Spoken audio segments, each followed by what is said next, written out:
Bismillahirrahmanirrahim. Assalamualaikum warahmatullahi wabarakatuh.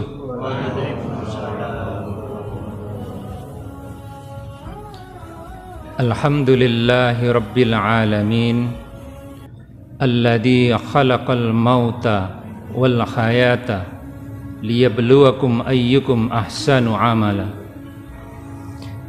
Ashhadu an la ilaha illallah wahdahu la syarikalah wa ashhadu anna Muhammadan abduhu wa rasuluh la nabiyya ba'dah. Allahumma salli wa sallim ala Muhammad wa ala alihi wa ashabihi wa mawala. Jamaah subuh Masjid Jamasbah yang dirahmati Allah Subhanahu wa taala, segala puji mari kita haturkan kepada Allah. Allah telah menganugerahi pagi yang cerah, pagi yang sejuk, ya, yang udaranya bisa kita hirup saat ini dan membuat kita semangat melangkahkan kaki ke Masjid Jamasbah yang mulia ini. Dan juga marilah kita panjatkan syukur kehadirat Allah atas kesehatan dan juga kesempatan kita, dan kita diberi keberkahan, diberi ketakwaan oleh Allah Subhanahu wa taala. Jamaah subuh yang berbahagia, yang ketiga kita juga tak henti-hentinya bersyukur atas nikmat Allah. Ya, kita semua yang hadir di sini telah diberi kesempatan Allah untuk melewati masa-masa susah, ya, masa-masa sulit. Pandemi 2 tahun, ya, kita lewati dengan banyak kesulitan, keterbatasan, mungkin duka yang mendalam akibat sekeliling kita, sanak saudara kita, ya, dipanggil oleh Allah terlebih dahulu, ya, dibanding kita, dan kita masih diberi kesempatan, ya, kesehatan untuk menjalani kehidupan kita, menjalani sisa umur yang Allah berikan kepada kita. Ini patut kita syukuri bersama. Oleh karena itu, Bapak Ibu sekalian, mari kita gunakan sisa umur yang Allah berikan ini dengan hal-hal yang produktif dan bermanfaat. Jangan gunakan, ya, sisa umur yang Allah berikan ini dengan disia-siakan, dengan diisi dengan perbuatan-perbuatan yang tidak bermanfaat bagi kehidupan kita di dunia ini dan juga kehidupan kita di akhirat. Nah, keberhasilan kita, ya, keberhasilan kita, Allah yang telah memberikan kita kesempatan untuk melewati pandemi ini sangat relevan dengan tema yang telah disusun oleh Takmir Masjid Jamasbah ini, ya. Kita semua ingin bahwasanya sisa umur kita ini benar-benar bagaimana kita manfaatkan untuk diri kita sendiri, membekali diri kita sendiri, ya, sehingga kehidupan kita di dunia ini bisa baik, dan juga nanti di akhirat kita juga bisa dimasukkan Allah ke dalam surga Jannatun Na'im. Jamaah subuh yang berbahagia, pada kesempatan ini saya ingin mengangkat tema bagaimana menjadi muslim yang produktif, ya, seperti Rasulullah Shallallahu Alaihi Wasallam contohkan. Namun pada kesempatan ini saya tidak akan bercerita mengenai bagaimana Nabi Muhammad itu menjalani kehidupan sehari-harinya, ya, karena mungkin Bapak Ibu sekalian sudah banyak baca dan juga sudah banyak disampaikan dalam ceramah-ceramah sebelumnya atau terdahulu. Namun pada kesempatan ini saya ingin mencoba menyampaikan beberapa hal ya, yang insya Allah nanti akan kalau diterapkan membuat kehidupan kita lebih produktif. Lebih produktif itu indikatornya apa? Ya, lebih produktif itu indikatornya sebagaimana sabda Rasulullah Shallallahu Alaihi Wasallam, ya, bahwasanya sebaik-baik umat itu adalah yang paling bermanfaat untuk sesamanya. Ini yang akan kita bahas bersama pelan-pelan insya Allah nanti. Dan sebelumnya mari kita perbaharui sholawat kita kepada Rasulullah Shallallahu Alaihi Wasallam sebagai bentuk tazim kita, bentuk rasa terima kasih kita atas risalah yang beliau berikan, beliau sampaikan kepada umatnya, walaupun berjarak 1443 tahun ya, kita masih bisa menapai jalan yang lurus ya, jalan yang dibawa oleh Nabi Muhammad, sehingga kita semua pada pagi hari ini tetap menetapi jalan iman yang insya Allah akan menghantarkan kita kepada kebahagiaan di dunia dan di akhirat. Bapak Ibu sekalian yang berbahagia, saya ingin mengetengahkan sebuah ironi dikit ya, sebuah ironi dikit mengenai kondisi kita saat ini. Kita diturunkan Al-Quran ya, dan di sana ada surat yang pertama kali diturunkan ya, terkait dengan Iqra. Namun sekarang Bapak Ibu sekalian, mohon maaf kalau diukur, kalau dibaca di media sosial mungkin ya, yang paling mudah itu tingkat membaca umat Islam itu termasuk yang paling rendah ya. Sudah sampai juga kepada kita ya ayat Al-Quran bahwasanya sebetulnya desain umat Islam itu adalah umat yang bekerja. Dalam Al-Quran disebutkan, wahai orang-orang yang beriman, bekerjalah kamu, maka Allah dan Rasul-Nya dan orang-orang yang beriman itu akan melihat pekerjaan. Namun saat ini Bapak Ibu sekalian, ironinya ya, kondisi negara-negara yang mayoritas muslim ya, itu dari segi produktivitas kerja, dari apa yang dihasilkan dari dia bekerja, itu masih jauh di bawah rata-rata negara-negara yang bukan mayoritasnya muslim. Itu yang kedua.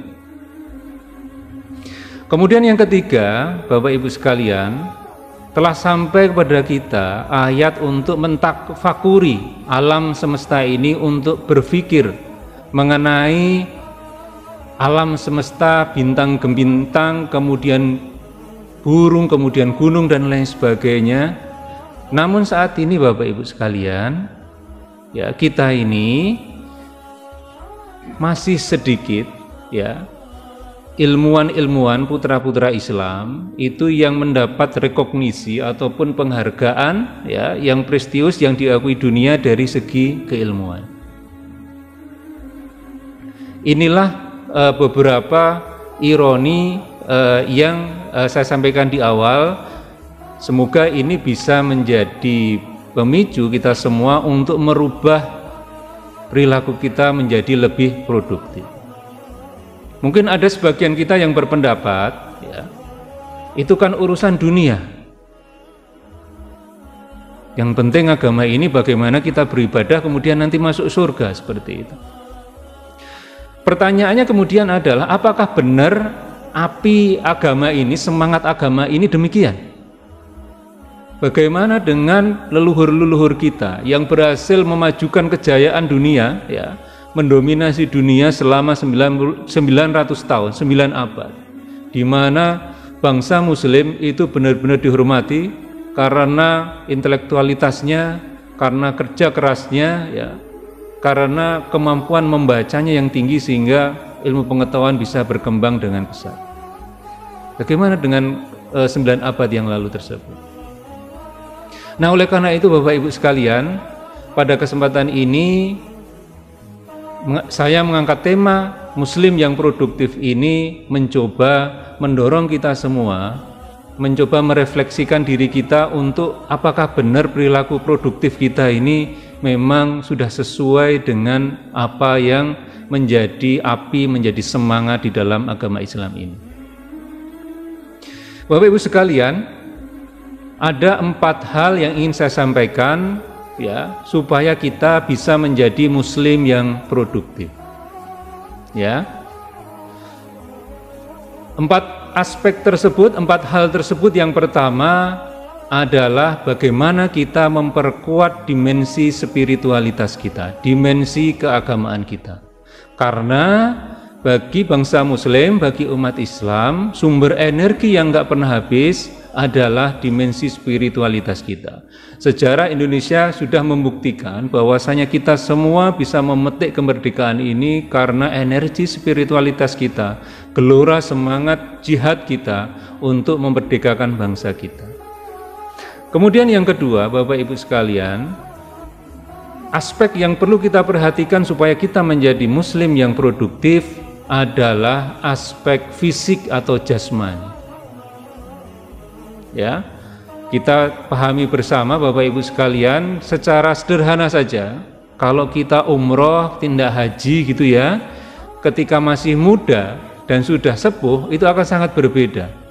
Ya, semangat kita untuk berdakwah ya sampai kemana-mana dulu waktu kuliah ya, aktivis sampai Gunung Kidul, sampai Kulon Progo dan lain sebagainya. Maka kemudian kita bandingkan kepada kita yang sudah umur 50, ya 55, 60, itu sangat berbeda. Oleh karena itu ternyata fisik itu juga perlu kita perhatikan supaya kita bisa menjadi muslim yang produktif. Kemudian yang ketiga, Bapak Ibu sekalian, kita juga harus memperhatikan aspek muamalah kita, sosial kita. Ya, agama ini tidak mengarahkan pemeluknya untuk individualistis atau berdiam diri bermunajat saja kepada Allah. Tapi kita adalah makhluk sosial yang wajib dan harus berinteraksi, membawa kemaslahatan di lingkungan kita, baik itu sekitar tetangga kita ataupun masyarakat secara umum. Dan yang terakhir Bapak Ibu sekalian yang perlu kita perhatikan, yang keempat, ini adalah aspek kesadaran kita untuk bisa mendapat produktif ketika kita sudah tidak ada di dunia ini, meninggalkan dunia ini, bagaimana kita bisa produktif. Ya, yang 3 tadi Bapak Ibu sekalian, yang tiga tadi merupakan bekal kita untuk bisa produktif di masa setelah kita meninggalkan dunia ini. Saya ingin mengupas sedikit-sedikit ya dari keempat aspek tersebut ya. Semoga kita semua bisa mengambil hikmahnya. Yang pertama Bapak Ibu sekalian, sebagai muslim kita harus memperkuat dimensi ruhaniah kita, spiritualitas kita. Caranya bagaimana Bapak Ibu sekalian? Yaitu dengan tekun menetapi ajaran agama Islam, sehingga kita memiliki sifat-sifat takwa, sifat-sifat sabar, sifat-sifat tawakal, ya, sifat-sifat qanaah. Itu adalah buah pengamalan dari ajaran kita. Ya, alhamdulillah Allah telah berikan Ramadan ini kepada kita yang merupakan jalan tol kita untuk mendapatkan sifat-sifat tersebut. Ya, hanya 30 hari Bapak Ibu sekalian, nggak usah capek-capek. Puluhan bulan kita bisa merenggut, bisa mendapatkan sikap-sikap tersebut, tapi Allah telah memudahkan kita. Hanya 30 hari Allah menjamin kalau kita sungguh-sungguh kita akan mendapatkan sifat ketakwaan tersebut. Dari takwa tersebut Bapak Ibu sekalian, maka insya Allah akan muncul energi yang luar biasa, sebagaimana dicontohkan Rasulullah SAW bersama para sahabat dulu. Dengan tauhid ketakwaan yang tinggi, maka itu menjadi fondasi membangun peradaban Islam selama 900 tahun kemudian.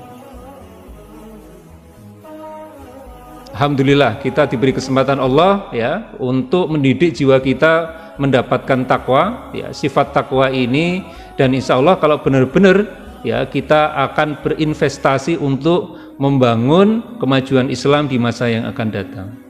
Yang kedua, Bapak Ibu sekalian, bagaimana kita bisa memelihara kesehatan kita supaya kita ini tetap bisa produktif sehari-hari ya. Yang pertama, ternyata Bapak Ibu sekalian, agama ini sangat memperhatikan tidur. Bagaimana tidur yang bagus ya, berkualitas sehingga bisa menjaga kesehatan kita. Kalau kita berkaca kepada kehidupan Nabi Shallallahu Alaihi Wasallam ya, maka beliau kalau tidak ada urusan penting setelah Isya itu akan bergegas untuk tidur, kemudian jam 2, jam 3 bangun untuk qiyamul lail. Banyak faedah yang telah diteliti oleh para ahli mengenai perilaku seperti ini. Yang pertama, Bapak Ibu sekalian, dengan menjaga pola tidur yang baik, seruwet apapun masalah kita ya, kalau bisa tidur nyenyak ya, bangun itu masalahnya tinggal separuh biasanya. Kalau kita dikejar-kejar hutang gitu ya, atau kita diuji sama anak kita yang mungkin nakal dan lain sebagainya, pusing mikirin ya, atau pusing kerjaan dan lain sebagainya, maka kalau kita bisa mengkondisikan tidur dengan baik, maka insya Allah bangun pagi esok harinya ya beban itu akan terkurangi separuhnya. Itu manfaat dari tidur yang bagus. Kemudian selanjutnya, Bapak Ibu sekalian, yang perlu kita perhatikan adalah nutrisi makanan kita ya. Makanan yang kita makan sehari-hari ya perlu kita perhatikan nutrisinya, terutama untuk anak-anak kita ya, yang itu merupakan investasi kita. Ya, sekarang mungkin sudah tidak banyak yang mengkampanyekan 4 sehat 5 sempurna. Namun demikian Bapak Ibu sekalian, anjuran pemerintah itu betul. Bagaimana komponen ingredient dari makanan kita ini perlu kita perhatikan bersama. Ya. Tapi mungkin ada yang berpendapat, Pak, dulu waktu zaman susah makan pakai tempe, telur dibagi 8, 1 telur bagi 8 itu yo pinter-pinter. Ya. Gitu mboten Pak, Bapak Ibu sekalian. Ya. Banyak yang juga jadi presiden, jadi menteri karena susah dulu zaman pergerakan. Cuman masalahnya Bapak Ibu sekalian, yang jadi menteri, jadi presiden yang pinter-pinter itu presentasenya berapa? Ya. Kalau pola tersebut sudah memang benar-benar bagus ya Bapak Ibu sekalian, maka kita akan dapati bangsa Indonesia itu banyak yang pinter-pinter, banyak yang diakui di dunia internasional. Tapi tidak banyak ternyata. Kemudian yang ketiga di aspek fisik ini Bapak Ibu sekalian, itu mari kita jaga kesehatan fisik kita dengan berolahraga secara teratur. Ya, 3 hal itu yang menjadi kunci kita bisa sehat di aspek fisik kita. Ya, kalau di aspek rohani tadi ya, cukuplah kita menjalankan syariat dari Rasulullah tersebut dengan baik, insya Allah rohani kita akan sehat. Stres apapun, beban mental apapun, insya Allah kalau kita menjalani apa yang disyariatkan oleh Allah, itu akan jiwa kita akan menjadi sehat. Tapi kalau fisik 3 tadi, yaitu tidur, kemudian makan yang bergizi, dan yang ketiga adalah olahraga. Kemudian yang ketiga ya, agar menjadi muslim yang produktif Bapak Ibu sekalian, kita harus memperhatikan aspek sosial kita. Ya. Tadi sudah saya sampaikan bahwasanya muslim yang paling bagus itu adalah yang paling bermanfaat bagi sesamanya, bagi lingkungannya. Maka kita perlu memperhatikan lingkungan sekitar kita ya, memperhatikan tetangga-tetangga kita, memperhatikan kondisi teman kerja kita, sehingga kita bisa tahu kekurangannya dan kita bisa membantu mereka.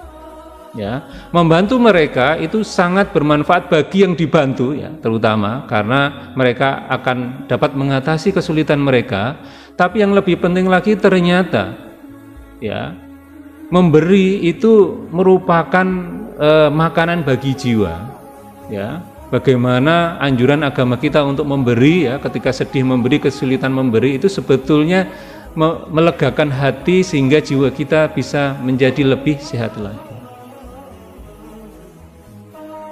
Itu aspek yang ketiga yang perlu kita perhatikan, ya, yang mari kita evaluasi bersama supaya kita semua ini bisa menjadi muslim yang produktif. Untuk aspek yang keempat, mungkin ini yang paling menggelitik, ya. Bagaimana kita bisa produktif setelah kita meninggalkan dunia ini? Kok bisa produktif bagaimana? Kan gitu. Bapak Ibu sekalian yang dirahmati Allah, agama ini telah memberikan jalan supaya kita tetap bisa produktif walaupun kita sudah meninggal, kita sudah meninggalkan dunia ini.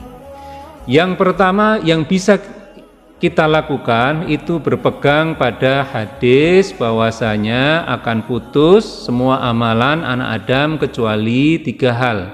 Yang pertama, ilmu yang bermanfaat, sedekah jariyah. Yang kedua, sedekah jariyah. Kemudian yang ketiga, anak soleh yang senantiasa mendoakan orang tuanya. Bapak Ibu sekalian, maka mari kita gunakan sisa umur kita, ya, yang sudah punya anak itu, mari kita didik sendiri anak kita, ya, karena itu merupakan investasi kita. Bapak Ibu sekalian, yang menarik dari hadis tersebut bahwasanya anak soleh itu ada gandengannya dengan mendoakan orang tua. Kira-kira apa yang terjadi hubungan antar anak dan orang tua ketika anak soleh yang selalu mendoakan orang tuanya itu? Orang tua itu pasti dekat dengan anaknya atau pasti merasa anak tersebut mendapatkan ataupun mendapatkan asuhan yang bagus, ya, dan orang tua itu memberi pendidikan yang bagus sehingga dengan rela hati anaknya itu mendoakan kepada orang tua. Oleh karena itu yang pertama, Bapak Ibu sekalian, mari kita didik anak-anak kita, ya, sendiri kalau bisa, baca Al-Quran sendiri, Iqra sendiri, seperti itu. Lah kalau belum bisa bagaimana? Ya kita sambil belajar, sambil didik anak kita. Karena itu merupakan investasi kita, baik itu terciptanya hubungan yang dekat dengan orang tua dan juga amal jariyah kita. Kemudian yang kedua, Bapak Ibu sekalian, kalau kita mendapatkan rezeki, maka investasikanlah ke hal-hal yang menjamin kelangsungan kebaikan kita walaupun kita sudah meninggalkan dunia ini. Infak di masjid secara rutin, ya, Masjid Jamasbah ini kita infak secara rutin.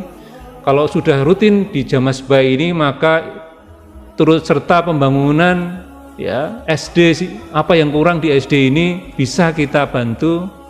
Kalau sudah rutin juga kita cari panti asuhan ada di samping ini, apa yang kita bisa bantu, ya, seperti itu. Atau yang terakhir itu misalnya di Gunung Kidul kita ada flyer-flyer untuk membangun sumur dan lain sebagainya, ya, yang itu memang dibutuhkan bagi masyarakat sekitar, itu juga kita bantu. Nah, kita harus cermat untuk berinvestasi, beramal soleh yang itu bisa menjadikan kita produktif setelah kita meninggalkan dunia ini. Bapak Ibu sekalian yang dirahmati Allah Subhanahu wa taala, demikianlah 4 hal, ya, yang bisa menjadi perenungan kita bersama. Mari kita gunakan sisa umur yang diberikan Allah ini. Allah telah memberikan kesempatan kita untuk nambah amal kebaikan, ya, di sisa umur kita. Mari kita gunakan sebaik-baiknya dengan menjadi muslim yang produktif, ya, kuat spiritualnya, sehat badannya, bisa bermanfaat bagi lingkungan sekitar, seperti itu, dan juga pintar untuk berinvestasi yang akan menjamin kehidupan kita di akhirat kelak. Walaupun kita sudah meninggal, kita bisa mendapatkan aliran kebaikan dari amal-amalan kita ketika dunia. Demikian yang bisa saya sampaikan, kurang lebihnya mohon maaf. Nasrum minallah wa fathum qarib wa basyiril mu'minin. Assalamualaikum warahmatullahi wabarakatuh.